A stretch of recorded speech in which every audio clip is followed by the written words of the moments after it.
Hello and welcome to the Wingate Lecture Series. I'm Dr. Martha Asti, Senior Vice President for Academic Affairs at Wingate University.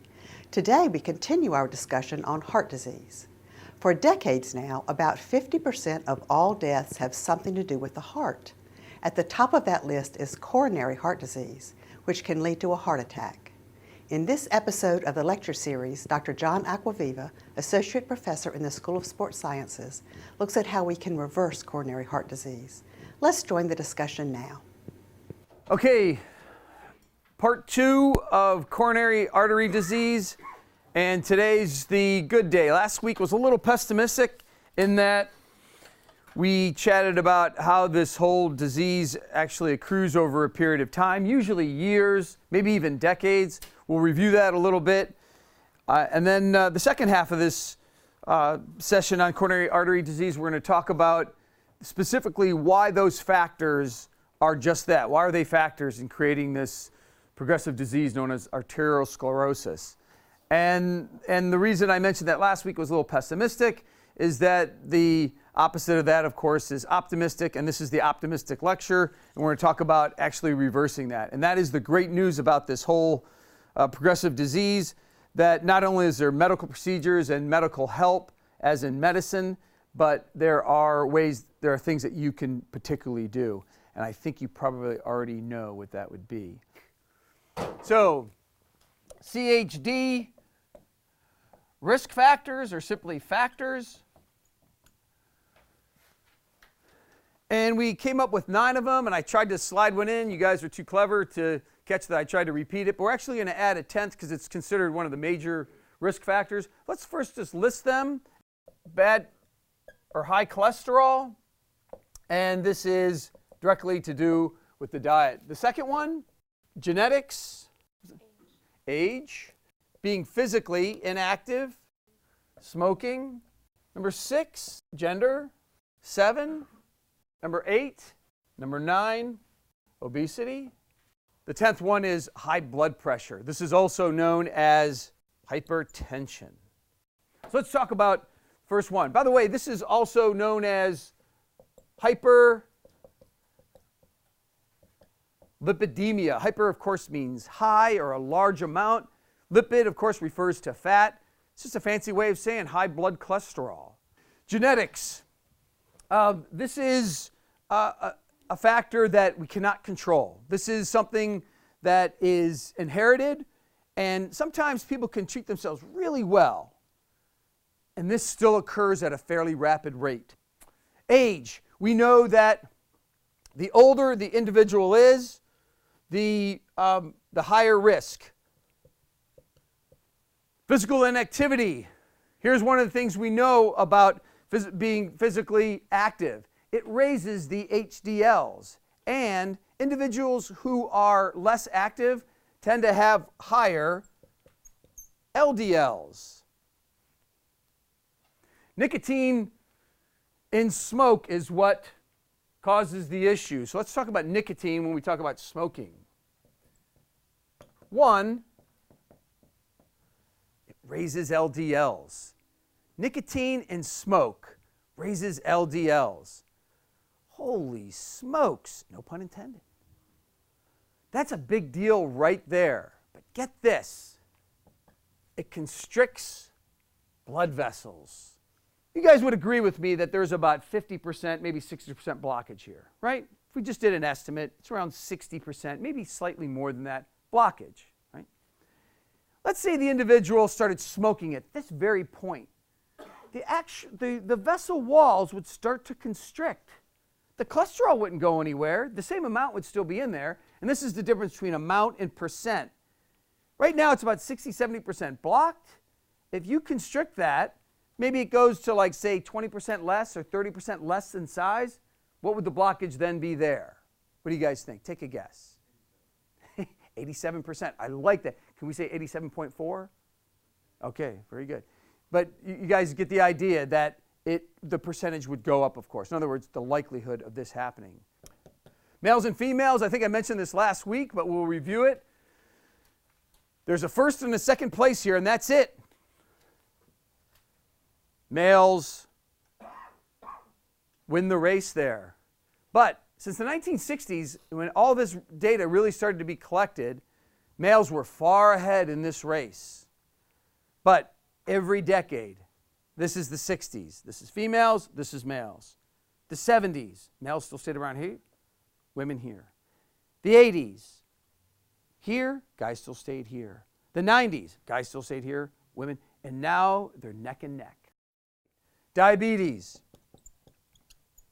I think most people know the most basic thing about this disease, and that is that there's a lot of sugar in the blood.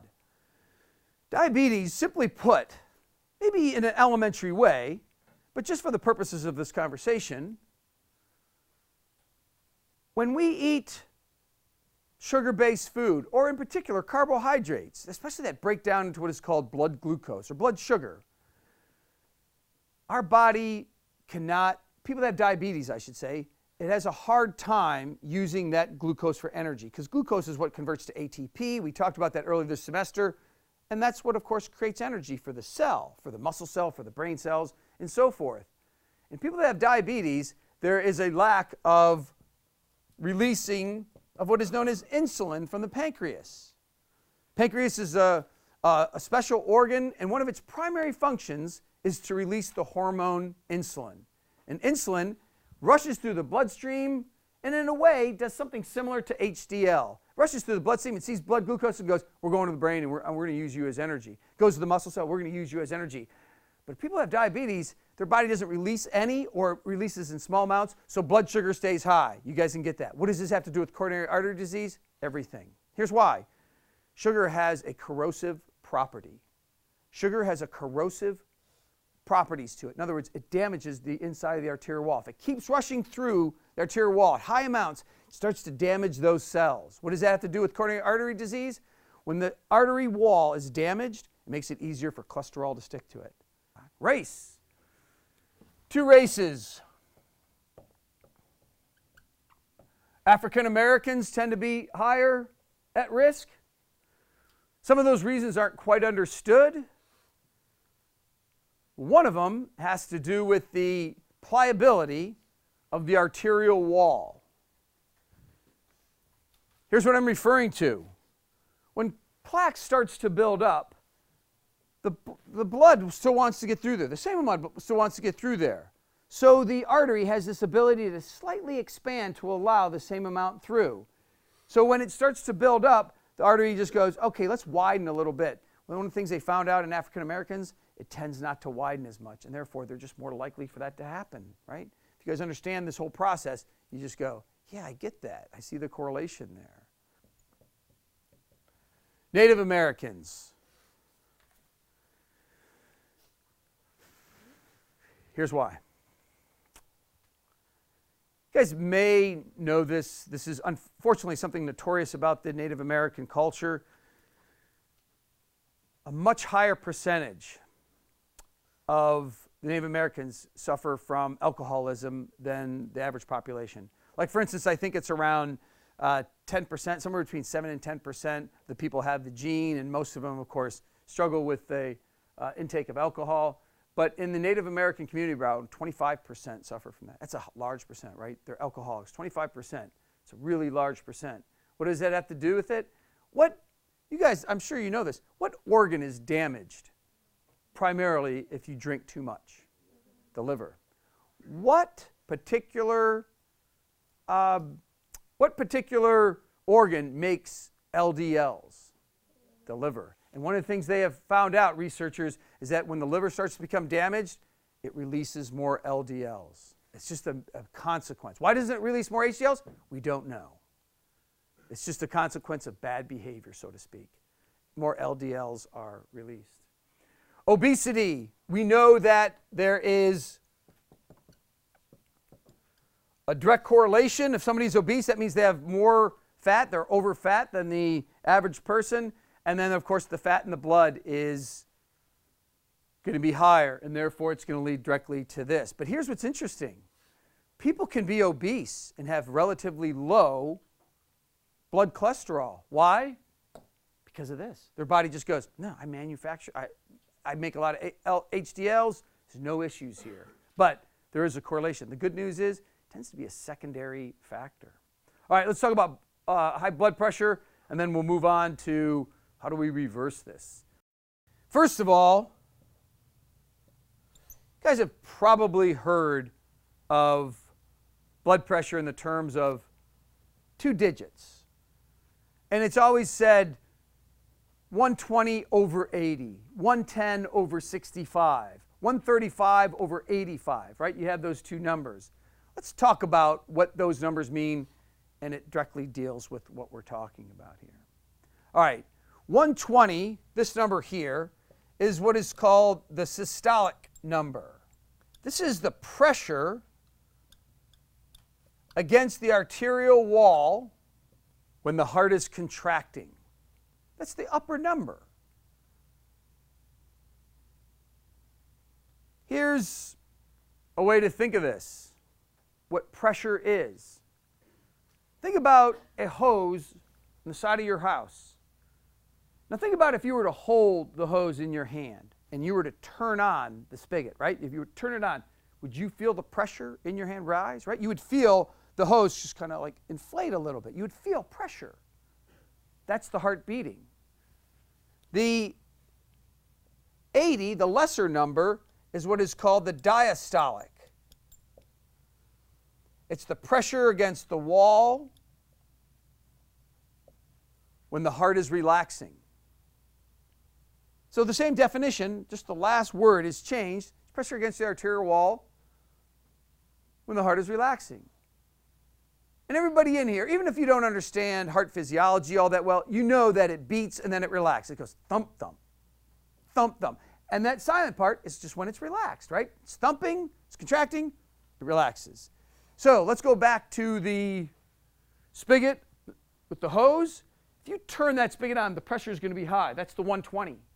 But if you turn it off, will water still continue to flow after you turn it off? Absolutely. So there's still a little bit of pressure against there, but that's why that number is always lower. What does this have to do with coronary artery disease? You guys can figure this out, I think. Let's go back to this picture here. If it's nice and wide open, the pressure is going to be there. There has to be pressure. In fact, blood pressure is not only good, it's necessary. Everybody needs blood pressure. If there's no pressure against the arterial wall, that means no blood is rushing through. If no blood is rushing through, you can't be listening right now. So if it goes through there and the artery is nice and wide open, the pressure is relatively low. But think about the pressure against the arterial wall if it's 50% blocked. If there's obstruction there, the heart, it means it's going to work a lot harder to get that same amount of blood through there. The pressure against the arterial wall is going to be high. Now here's what's interesting. Nurses, doctors, they can figure out, they can deduce that you have this going on by this manner. Not even going into the heart. They'll take your blood cholesterol and go, 285 or 320. It's a lot of cholesterol in there. The chances, you guys know this, of there being plaque against the arterial wall goes up, right? With each little number, especially once you hover near 250 or more. Some people, it's in the 400s. That's a lot, by the way. So they just go, red flag. Then they take their blood pressure. 155 over 90. Ooh, that's a lot, right? That means the heart is trying really hard to get blood through there. Why is it doing that? Usually there's obstruction of some sort. And then believe it or not, what they can order, this is one of the most clever things, they can order what is called an angiogram. And this solidifies the doctor or nurse's hunch. An angiogram is when they take special fluid. It's usually a dye, and it's usually a strange color that the body does not see normally, like purple or green, literally. And it's this harmless liquid, and they put it into your bloodstream. And they have this special camera that looks at your heart. And what it does, it makes sure purple is everywhere. They're just looking at it and go, is purple everywhere? If purple's not everywhere, you have obstruction. After that, they go, we need to do something here. And that's one of the best news about this, or pieces of best news, is that there's nothing invasive that needs to occur. They put some dye in there, and they have this special camera. You just sit there, and they just go, and then you just go, do you see purple everywhere, doc? And you can even ask that next time. What color is this stuff you're putting in? Green. Do you see green everywhere, doc? And they're like, yep. And you're like, I can go now. I need to stop smoking, start exercising more and all that stuff, but I can go. But if they see obstruction, that's what leads to this next thing. All right, let me erase. And let's talk about reversing this whole thing. There's medicine.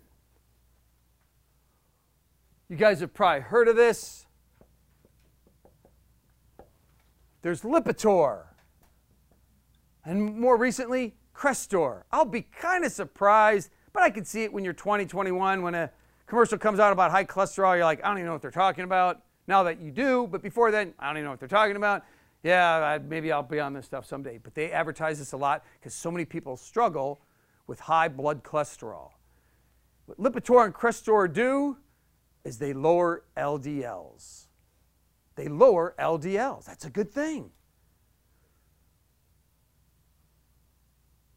Crestor came along, though, goes, I can beat you, Lipitor. I'm not only going to lower LDLs. Guess what they did? Heighten HDLs. That's good news to an extent. Guys, next time you guys are reading People magazine or Reader's Digest, whatever it is, and you see an ad for Lipitor or Crestor, right? There's a butterfly, people running, frolicking through the weeds or through the sands of the beach or through some field, and they're hugging and they're kissing, and they're like, I'm on Lipitor. Life is good. And then you flip the page, and you need an electron microscope to read what are called the contraindications. What are the contraindications? What's bad? Yeah, the side effects. And you have an electron microscope, and you go, I think it says you can die. I think it says you'll grow a second head. I can't quite read that, right? You said, and it's like a list of stuff, because it messes with the liver, and you want your liver healthy. So you have to be careful with stuff like that. But it's one of the things that folks do, right? They go on meds.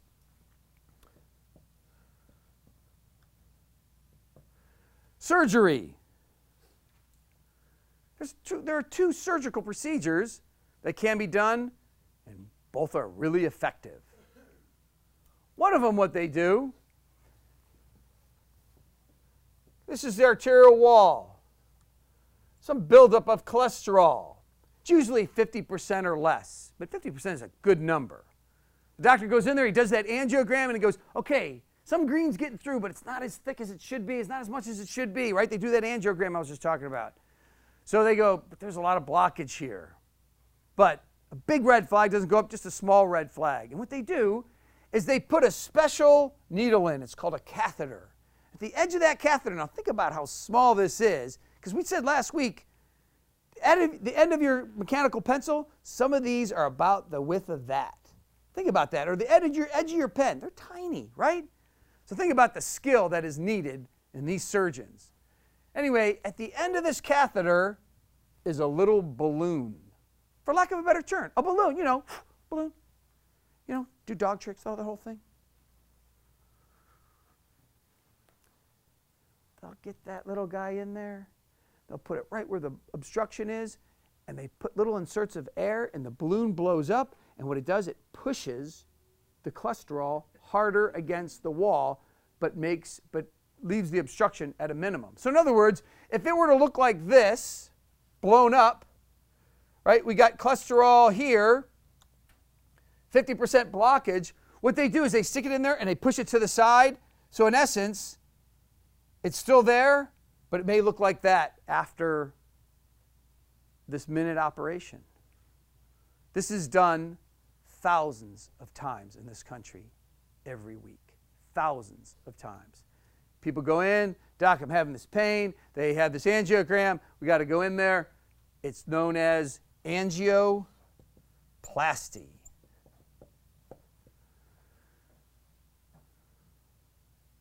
Now, some people aren't so lucky.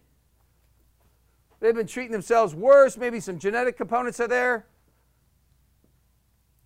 There's like 80% blockage. It looks like that. The doctor sees that, goes, we got to go in right away. This is a major artery. This feeds a major part of the heart. What are we going to do? We don't want that heart attack to happen. So they don't want to go in there with that catheter because they're afraid that it will bust up and it'll take these little pieces and it'll go further down. As you guys can imagine, this artery gets smaller and smaller and eventually cause obstruction there. So they're like, let's not mess with it. There's a little too much there. So what they do is they bypass it.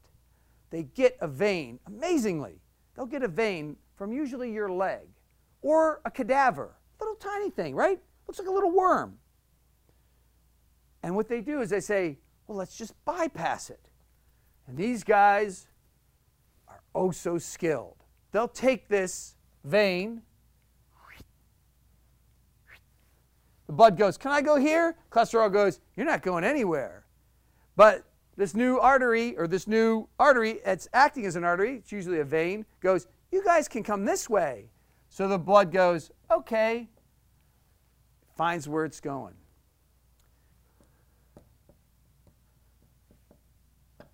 Exercise. Holy smokes, who would have thought of that? Right now, you guys, your heart jumped a little bit going, man, I never thought he'd get there. Who would have thought? Of course, exercise. This is part of the great news. We have control over this. Raises HDLs naturally.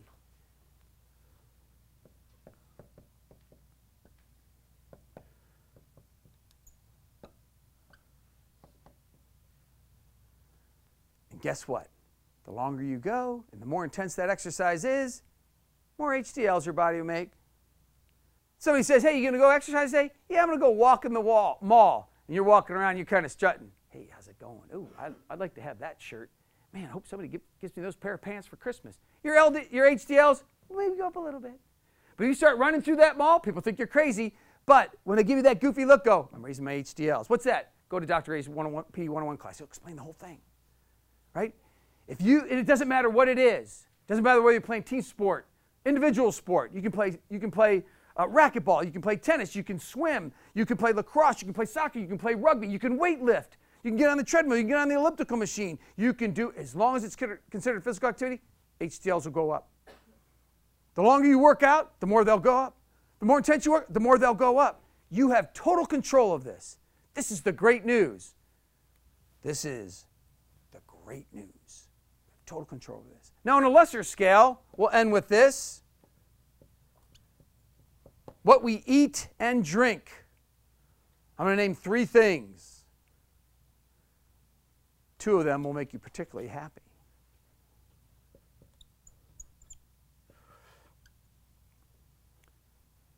If you're not awake at this point and you're a chocolate lover, right just then you just went, what did he say? This is fantastic. Now, there's a caveat. I think most of you guys know this. What type of chocolate? It's got to be dark.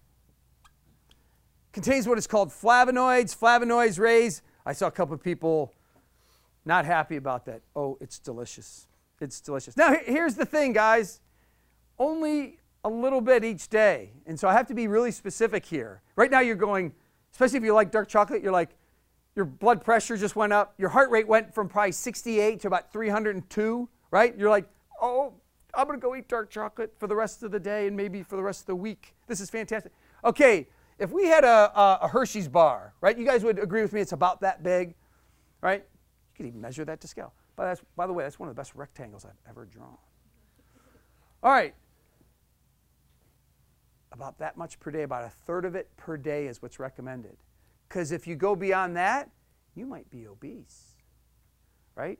So it's just a little bit. It has flavonoids in it, but it can have the reverse effect, right? Because then you're adding, right, it's rich in fat, and it's one of the reasons we like chocolate, right? And whether it's dark or milk, we like it. It's got fat in there, and so you have to be careful with that. So just a small amount. Is this tough to do? Oh, yeah. It's like somebody giving you a bag of chips and going, just eat 4 or 5 of them. You're like, 4 or 5 of them? What are you, nuts? You get that, and how many people like eat 1/3 of that chocolate bar, wrap it up, and put it in the refrigerator and go, I'll have another 1/3 tomorrow, right? Next thing you know, we're like stuffing chocolate. I'm going to go to your dorm rooms tonight, and you're like, this is fantastic. You're going to have dark chocolate over your face, and you're going to go, what? I'm going to go just a little bit each day.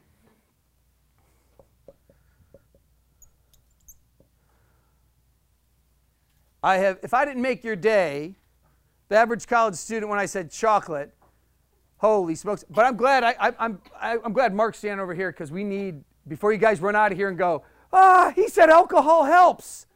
I have to explain it. Right? In particular, you guys, it's wine. And what type of wine? Red wine. That's right. But here's the good news. Beer also helps. And liquor also helps. Not in the same way, but beer and liquor actually acts as a blood thinner. And blood is easier to go through when there's some obstruction. You guys ever hear about take a Bayer aspirin if the individual's having a heart attack? It thins the blood, so it makes sure even if there's obstruction, the blood will still get where it wants to go. Beer and liquor do that. However, red wine not only acts as a blood thinner, it contains flavonoids like dark chocolate, and it raises HDLs. Now, I don't want to go to your dorm room tonight and you guys have a keg of wine and you're opening up your mouth and you're like, what? You said wine. Come on. You're going to have a box of wine for lunch every day. No, not a good idea. In fact, 1 glass per day. More than that, you're an alcoholic maybe, right? You have to really kind of monitor this, and it's got to be in moderation, needless to say. By the way, here's an interesting note. Women who drink 1 glass of wine every week, their chance for coronary artery disease goes down substantially. 1 glass of wine for a week, right? 7 days, if you drink every day, or on most, and you can't, by the way, go, I didn't drink on Monday through Friday, so Saturday's going to be a really fun night. I'm going to make up for it. You can't do that, right? You'll be drunk. We don't want drunk. We just want to enjoy it like the Italians and the French do, and just 1 glass per day. Women, though, who also drink 1 glass of wine per week, chances of breast cancer go up substantially. Darn it. So that's not what we're talking about, though. We're talking about how do you lessen the chance for this. So there's, unfortunately for women, it's a bad trade-off there. Tyler. You said that it was a blood thinner? Yeah, So, like, it acts as a blood thinner. Right. How quickly would that work? Probably within, alcohol, it depends on several factors, but it'd probably work within an hour. Oh, okay. I didn't know Alcohol would. Like Bayer aspirin. Oh, Bayer aspirin would probably work within a couple minutes, though. If somebody was having like a heart attack, like, oh, I don't have any, but Here's some red wine, yeah. Yeah, when they're, probably it'd be tough to get that down them, but it would help. It depends on how much food's in the stomach and so forth, but an aspirin would be better, and plus the person may not like red wine. So just give them an aspirin. All right, lastly, fiber. We talked about this already, but just a general reminder, it's primarily in complex carbohydrates, but a really good source. Vegetables, fruit, whole wheat grains like pasta, bread, and cereal. The more fiber, the better. Raises HDLs. That's really good news. So it shows, in a nutshell, why exercise and why eating well, fruits, vegetables, whole grain carbohydrates are good. A great way to end this thing, being optimistic, we have control over this. And if you guys take a look at that list, of those 10, if you put a check by the things you cannot control, race, gender, age, and genetics, it's only 4 of the 10. The other 6 you have direct control over. And you certainly have control over these 2 things. Good stuff. Dr. John Acquaviva, Associate Professor in the Wingate University School of Sports Sciences, speaking on the subject of coronary heart disease. If you have questions or comments about the Wingate Lecture Series, we'd love to hear from you. Email us at info@wutv22.org. I'm Dr. Martha Asti. Thank you for watching.